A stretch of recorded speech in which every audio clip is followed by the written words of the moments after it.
Hello tout le monde, aujourd'hui je vous présente le mort à rouleau large de chez Jumpin. Donc là on est sur une olive, donc en termes de canon on va être sur de l'inox et du German Silver. Les anneaux et les rouleaux vont être en German Silver pour avoir quelque chose qui va être plus décontractant, et le reste du mort va être en inox pour avoir quelque chose qui a plus de tenue. Les olives, on est sur, donc, chez nous, le petit mix entre une olive et un verdun pour avoir quelque chose qui va être légèrement plus encadrant, et tout en gardant l'idée d'une action assez simple parce qu'on n'a pas d'effet de levier comparé à un 2 anneaux classique.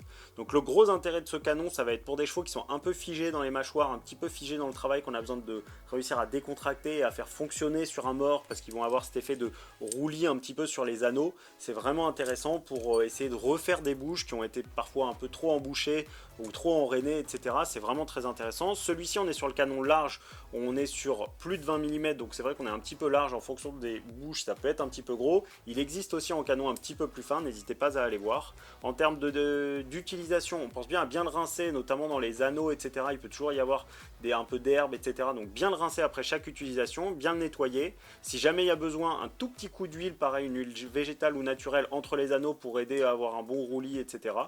Il existe en 125 et en 135. J'espère que cette petite vidéo vous a plu et vous a aidé. Si vous avez des questions, n'hésitez pas à nous contacter sur les réseaux sociaux, et à très bientôt chez Jumpin.